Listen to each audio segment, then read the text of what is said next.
자, 2023년 12월 30일 아침 경전산책 시작하겠습니다. 금년도 이틀 남았네요. 예, 세월이 빠르게 갑니다.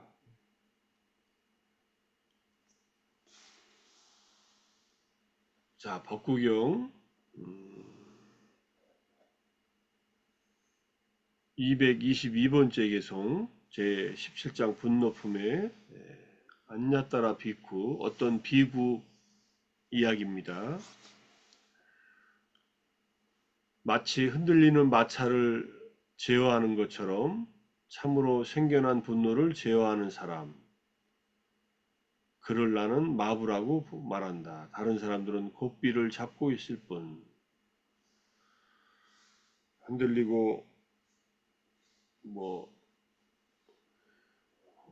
마차가 흔들린다는 말이 길을 덜컹거리는 길을 갈 수도 있고, 어쨌든 빠른 속도로 가다가 마차가 흔들릴 경우에 그걸 잘 조절해서 조정하는 것처럼 자기 마음속에 분노가 생겼을 때 그것을 잘 제어하는 사람, 분노에 압도당하지 않고 잘 제어하는 사람은 그 사람을 이제 마부라고 한다. 여기서 사라띠가 마부거든요.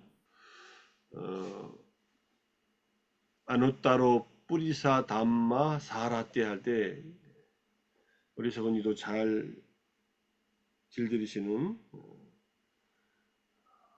조장부라고 하는 말을 쓰는데 그 조라는 말이 길들이다 또는 조정하다 이런 뜻입니다. 여기서 그래서 사라띠가 이제 마차에서는 마부가 마차를 조종하니까 그런 사람을 진짜 마부라고 부르지. 다른 사람들은 고삐를 잡고 있을 뿐 아무것도 못하고 있다. 다른 사람들은 화가 나면은 화에 사로잡혀서 신고의로 이제 악한 업을 짓는다 이런 뜻이죠. 고삐만 잡고 있다는 말은 아무것도 주체하지 못하는 겁니다. 자기가 조절하지 못하는. 자, 밑에 이제 개성 한번 보겠습니다. 여기서 생겨난이란 이미 생긴이란 뜻이고 마치 흔들리는 마차를 이란 마치 노련한 마부가 과속으로 질주하는 마차를 고삐를 잡고 원하는 대로 조종하는 것과 같이 일어나는 분노를 제어하는 즉 억제할 수 있는 사람.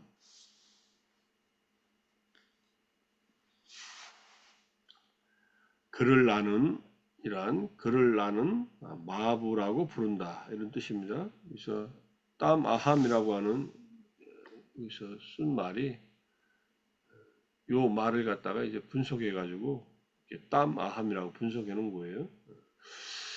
자, 다른 사람 그 다음에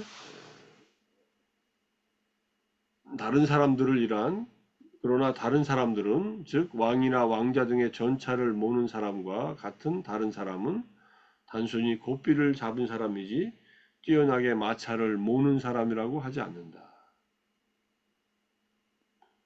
뛰어나게 마차를 모는 사람, 이게 웃다마 사라띠, 또는 뛰어난 마부라고 부르지 않는다. 이렇게 해도 되죠, 간단하게. 자, 이 개성이 이제 설해진 그 배경에는 목신과 나무를 자른 비구 이야기가 있습니다. 부처님께서 약갈라와 제띠아에 계실 때 한 비구와 관련해서 개성을 설하셨다. 이 제띠아라고 하는 것은 그 지역의 성황당 같은 곳입니다. 그 지역의 신들을 모신 그런 곳이에요. 아니면 뭐 우리 같으면은 목신이나 그 지역의 신들을 모신 사당이라고 하는 그런 의미로 되고 산신각이나 성황당이나 이런 것들이 있지 않습니까? 또는 느티나무 큰 나무 마을 있고 있는 느티나무에 이렇게 줄을 쳐놓고 그것도 성역을 표시하지요. 그런 곳에 이제 머무실 때가 있어요. 숲속에서 부처님께서 사원 담장 밖에서 거주하는 것을 허용하시자 라자가의 부자들은 비구들에게 굿띠를 지어주느라 바빴다고 합니다. 굿띠는 이제 개인용 오두막이에요. 우리말로는 토굴이라 그러는데 실제로 토굴이라고 하는 말은 땅을 굴을 파서 들어가서 사는 곳인데 굿띠라는 말은 아주 간단한 그 건축 자재로 간단하게 만든 거처입니다. 보통 혼자서 또는 뭐 둘이서 거주하기도 하는데, 그러니까 절 안에서 살았을 때는 뭐 단체로 이렇게 지냈지만은 절 밖에 그 주변에서 사는 걸 허용하자 각자 굿띠를 지었다는 소리예요. 저도 각자의 굿띠를 가진 그런 수행체에서 함께 수행했으면 좋겠다는 생각을 하고 있는데, 여기 또 그렇게 굿띠를 이제 부지런히 이제 스님들에게 지어줍니다. 이때 알라위의 한 비구가 굿띠를 지으려고 적당한 나무가 보이자 자르기 시작합니다. 그 나무를 잘라서 내 굿띠를 짓는 데 쓰려고 하는 거예요. 그때 나무의 목신이 아이를 데리고 살고 있었는데, 자기 아이를, 목신은 아이를 업고 비구 앞에 나타나 나무를 자르지 말라고 간청합니다. 나타난다는 말은 모습을 보인다는 거예요. 보통 때는 모습이 안 보이죠. 이게 신적인 존재니까. 스님 제발 제 집을 자르지 마세요. 아이를 데리고 떠돌아다닐 수는 없잖아요. 그러니까 스님께서 집 짓는데 이 같은 좋은 나무를 구할 수가 없으니 나는 잘라야겠어 하고 잘라버립니다.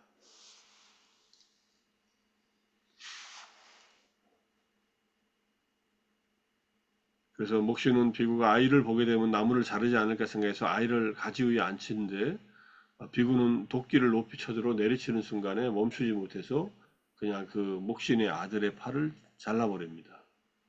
그래서 이 분노가 극에 달한 목신은 손을 쳐들며 외칩니다. 분노가 올라왔어요. 자기 아들이 팔이 잘렸으니까. 내가 이 녀석은 쳐 죽여버리겠다라고 생각하다가 갑자기 이런 생각이 떠올라 분노를 삭힙니다. 이 비구는 바르게 수행하는 청정 비구이다.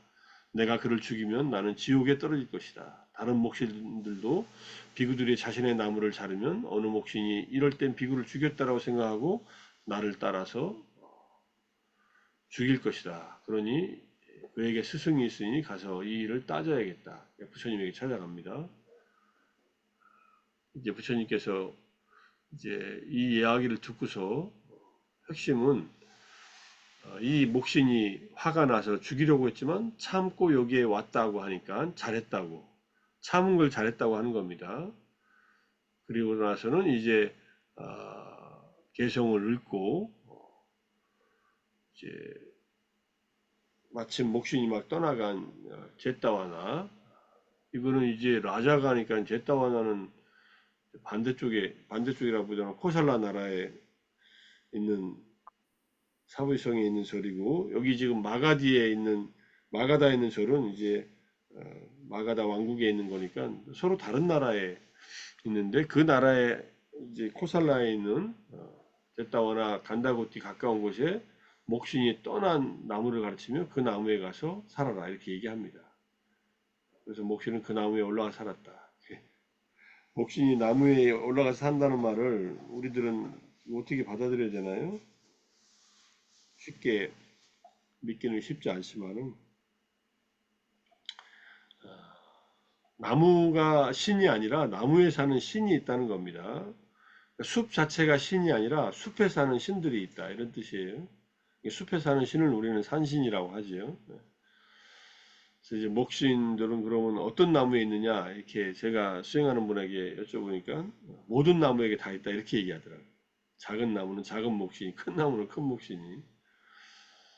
그렇게 일단 이해하시고, 이런 목신과 같은 존재들이 이 지상에 사는 신들이고, 이들이 이제 수행자들이 이제 자의 마음을 일으키면은 수행자들을 보호하는 그런 신들 중에 하나입니다.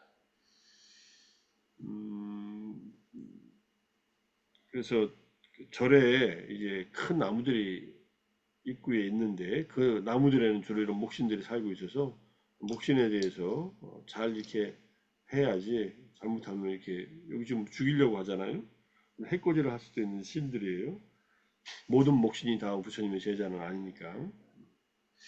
자, 이 이야기가 율장에 나와 있어요. 여기 율장에 여기 빠찌띠아라는 율장 11번째 계목에 나와 있는 얘기예요. 그래서 부처님께서 초목을 손상시키면 계율을 범하는 것이다. 참여해야 된다. 이렇게 얘기가 나와서 율장을 한번 찾아봤습니다.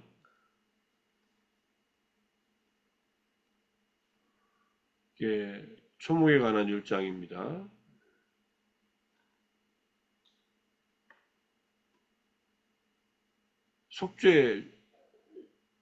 속죄죄법이에요. 속죄하면 이제 없어지는 죄인데 같은 얘기고요. 이건 이제 전재성 선생님이 번역한 비쿠 비왕과 율장 비국의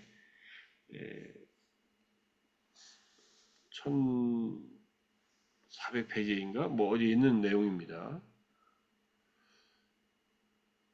자, 이게 이제 비슷한 내용이지만 말이 조금은 다릅니다. 존자여 자신의 주처를 만들고자 나의 주처를 내 나무를 자르지 마시오 하니까 여기서 나무를 자를 때 아들의 팔이 잘렸다. 팔을 때렸다고 나와요. 여기는 화가 나서 이 수행승을 목숨을 빼앗으면 어떨까 하다가 옳지 않다라는 것을 알고 아까 이제 지옥에 떨어질 것이다라는 그런 사실을 알고 여기는 좀 간단하게 되어 있죠. 세존께 이 사실을 알리자 하늘 사람 이 목신한테는 훌륭하다라고 얘기합니다. 수행승의 목숨을 빼앗지 않은 것은 훌륭한 일이다. 이런 얘기를 하는 겁니다. 그리고 마지막에 이제 어떤 장소에 홀로 있는 나무가 있으니 그곳으로 들어가라. 이게 이제 아까 사후이성에 부처님께서 머무시는 간다구띠 근처에 있는 나무를 이제 찾아가라는 그런 얘기를 했다는 얘기예요. 그러니까 이제 사람들은 이 스님이 이제 나무를 자른 것을 보고서 어떻게 사키야의 아들, 이게 부처님의 제자들을 사키야의 아들이라고 합니다. 사키야 푸타, 우리가 석자, 사문 석자라고 할 때 석자 쓰고 아들 자자 쓸 때 그 얘기인데 수행자들이 한 감관을 지닌 초목의 생명을 해칠 수 있단 말인가. 한 감관을 지녔다 그랬어요. 그러니까 나무들도 생명이 있다는 얘기입니다. 그 생명은 이제 우리들의 생명과는 조금 다르지만은 이렇게 해서 부처님께서 이제 견책하는 얘기입니다. 어리석은 자들이여 그것은 적절하지 않고 자연스럽지 않고 알맞지 않고 수행자의 삶이 아니고 부당하고 해서는 안 될 일을 행한 것이다. 사람들은 나무에 생명이 있다고 알고 있다. 어리석은 자들이여 그것은 아직 청정한 믿음이 없는 자를 청정한 믿음으로 이끈다.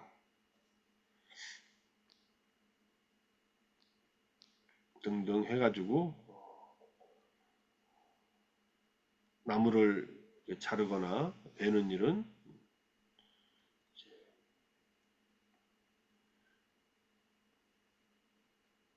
개를 깨면은 청정한 믿음이 없는 자를 불신으로 이끌고 청정한 믿음 있는 자는 타락시킨다. 이런 얘기를 합니다. 그래서 부처님께서 개를 이제 학습 계율을 송출하는데 초목을 파괴하면 속죄죄를 범하는 것이다. 이렇게 얘기합니다. 그리고 초목에는 뭐가 있냐면은 근류식물, 뿌리로 되어 있는 식물, 줄기식물, 마디식물, 가지식물, 종자식물 5가지를 말한다. 여기 더 이어지는데 이 정도만 얘기하겠습니다. 식물의 생명은 있지만 식물은 윤회하는 존재는 아닙니다. 하지만 식물을 출가한 승려들이 이렇게 해치면 안 된다는 계율이 정해진 것은 이런 어떤 불교 이외의 다른 자인화교 같은 데서는 특히 근류식물, 뿌리로 이루어진 식물에는 지와 생명이 깃들고 있어서 그것이 인간에게 있는 그 생명하고 동일한 걸로 이렇게 생각을 합니다. 그래서 그들은 그걸 안 먹어요. 그러니까 계율이라고 하는 것은 어떻게 보면은 부처님 당시 때 어떤 사람들의 생활 풍습을 반영한 그런 모습이 있다는 것을 알 수 있는 내용입니다. 어쨌든 식물에게도 우리 중생들과 인간들과 마찬가지로 아니면 윤회하는 존재들과 마찬가지로 그런 어떤 본질이 있느냐 하는 문제가 이 계율을 보면 마치 있는 것처럼 얘기하지만 우리가 이미 설명했듯이 나무 자체가 아니라 나무에 사는 목신들 목신들 때문에 나무를 이제 베지 말고 해치지 말라 이렇게 얘기했다는 사실로서 받아들이는데 뒤에는 갑자기 그냥 쭉 사실적인 얘기로 이렇게 진행이 돼서 약간은 이해하는 폭을 좀 넓혀야 된다고 이렇게 생각할 수 있습니다. 그래서 테라바다 불교에 가면 스님들이 풀을 뽑거나 이렇게 나무를 가지치기 하거나 이런 일들을 안 합니다. 심지어는 통째로 있는 사과를 직접 본인이 뭐 잘라서 먹거나 이러지도 않아요. 그렇게 잘라진 것은 이제 스님들께 공양하면 그분들이 드시지만은 자기들이 이렇게 해서 먹지 않습니다. 그게 여기에 초목을 파괴하지 않는다는 이것과 관련이 있어요. 종자식물 같은 경우 이런 것들은 뭐 종자 자체가 심으면 또 나니까. 그래서 테라바다식으로 사는 스님들 보면 좀 게으른 듯이 사는 것 같은데 청소는 하라 그럽니다. 초목을 해치지 말라고 했지 청소를 하지 말라고 한 건 아니니까. 대부분 이제 절에 가서 제가자들이 그 일을 풀을 깎는다든지 또는 뭐 나무를 자른다든지 이런 일들을 합니다. 스님들이 이래라 저래라 뭐 시키지는 않는데 시키는 것은 자기가 하는 거하고 똑같아요 사실은. 시키지는 않고 각자가 알아서 이렇게 일을 하도록 합니다. 자, 이건 이제 초목과 관련된 얘기고, 이 개송에서는 이렇게 나무를 자른 비구에 대한 화를 참고, 그 다음에 이제 해코지를 하지 않은 것이 이제 중요한 얘기라고 해서 얘기를 하는 거니까, 화에 대한 얘기를 조금만 보겠습니다. 우리가 배운 내용도 있지만, 화가 날 때는 10가지 원인 때문에 생긴다. 안고따라니까야 10법의 79번째 개송인데, 이게 아마 진노경일 겁니다. 아가따, 수타. 자, 누군가 나에게 손해를 과거에 끼쳤다. 그 다음에 지금 현재 끼치고 있다. 또는 미래에 끼칠 것이다 라고 생각하면 화가 납니다. 손해 때문에. 그 다음에 내가 좋아하고 마음에 드는 사람에게 어떤 사람이 과거에 손해를 끼쳤다. 지금 끼치고 있다. 미래에 끼칠 것이다 라고 생각하는 것도 화가 나죠. 내가 아끼는 가족이나 내가 사랑하는 사람에게 이제 손해를 끼치면 그 다음에 내가 좋아하지 않는 사람, 마음에 들지 않는 사람에게 이익을 과거에 주었거나 현재 주고 있거나 미래에 줄 것이다 해도 이게 화가 납니다. 내가 좋아하지 않는 사람은 보통 사람들은 잘 못됐으면 좋겠는데 그 사람을 도와주고 이렇게 그 사람에게 이익을 주면은 화가 난다는 얘기예요. 그러니까 인간의 마음이 얼마나 좁은가, 옹졸한가는 것을 알 수 있습니다. 그 다음에 10번째, 이유 없이 화가 나는 것이다. 이유는 지금 현생에서는 이유를 모르는데 과거 생에 지은 업 때문에 화가 날 수도 있다. 업에 대해서는 제가 그 불교 문화 1호로에 초기 불교의 업사상에 가지고 써놓은 게 있으니까 약간은 교리적인 해설이지만은 한번 읽어보시고 과거에 지은 업이 현생에 과보를 초래하지만 우리는 그 과보를 받는 중에도 새로운 업을 매 순간마다 지을 수가 있다가 아니라 짓고 있다. 매 순간순간이 업을 짓는 순간이다. 지금은 이제 우리가 명상하고 독송하고 같이 경전을 공부하면서 하는 좋은 일들을 좋은 업을 짓고 있어서 이것은 좋은 결과를 낳겠지만은 과거생에 어느 때 어떤 업을 줬는지 우리가 다 기억을 못하지 않습니까? 그래서 이유 없이 화가 날 때에도 뭔가 과거생에 내가 지은 업 때문에 그 업의 결과가 나타나는 것이다. 이렇게 생각해서 이제 극복하라는 얘기입니다. 이익과 손해는 팔세간법, 이제 팔풍이라고 하는데 그 중에서 두 가지 조항입니다. 우리는 이익을 쫓고 손해 보기를 원치 않지요.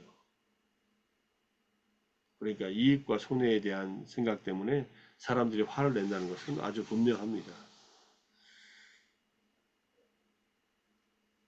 모든 사람들이 자기 이익을 위해서 살다가 타인의 이익을 해치면서 그러면은 이제 화가 나는 거죠.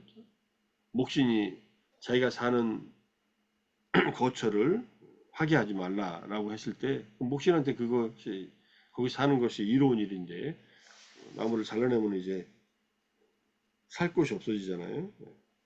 다른 나무로 옮겨가면 되지만 각 나무마다 다들 목신이 있어가지고 쉽게 못 옮겨간다 이렇게 얘기를 하는 겁니다.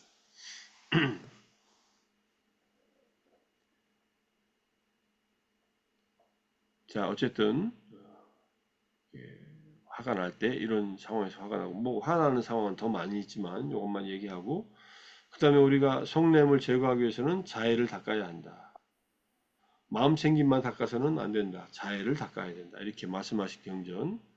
자해에 의한 마음의 해탈에 의해서만 아직 일어나지 않은 악의는 일어나지 않고 이미 일어난 악의는 버려진다. 중요하죠. 그래서 부처님은 목신들이 있는 그런 숲이나 어떤 맹독성이 있는 독사나 이런 그런 동물들이 있는 곳에 가서 살 때 이 자해에 의한 마음의 해탈을 닦고 가서 지내라고 합니다. 그러면 주변 사람들에게 주변 그 지역의 신들한테 해를 받지 않는다 이렇게 얘기합니다. 오히려 보호받는다고 얘기하니까. 자, 그 다음에 원한을 제거하는 5가지 방법이 있다. 첫 번째, 원한의 대상이 되는 사람에 대해서 자애의 마음을 일으킨다. 두 번째, 연민의 마음을 일으키고 평정심을 일으킨다. 그 다음에 마음 챙기지 않음과 주의 기울이지 않음 이게 세트로 되어 있어요. 그러니까 그 원한의 대상이 되는 사람이나 원한의 대상이 됐던 그 사건에 대해서 더 이상 기억하지 않고 떠올리지 않고 또 주의도 기울이지 않는 겁니다. 마음 챙기지 않는다는 말은 마음 챙김을 없애라는 게 아니라 원한의 대상이 되는 사람과 그 사건에 대한 기억을 일부러 하지 않는다 이런 뜻이에요. 그 다음에 업이 자신의 주인임을 굳게 확립한다. 업이 자신의 주인이기 때문에 뭔가 불이익을 보거나 고통을 당했어도 그만한 이유가 있겠지라고 생각하면은 이게 많이 이제 극복이 됩니다. 자, 그래서 오늘은 뭐 간단하게 분노에 대한 개송의 배경에 대한 얘기하다가 율장까지 좀 봤고 그 다음에 이제 화가 나는 경우와 그 화를 다스리는 방법으로서 자해 명상을 한다는 것. 자해가 분노의 대치법이니까 그렇게 여기까지 하겠습니다. 이제 오늘 내일 지나면 한 해도 다 가니까 묵은 분노들은 다 내려놓고 부지런히 내려놓고 홀가분하고 편안한 그런 새해를 맞이해야겠죠. 새해 인사는 내일 다시 하기로 하고 자, 어쨌든 오늘 아침 또 정진하고 독송하고 공부하시느라 애쓰셨습니다.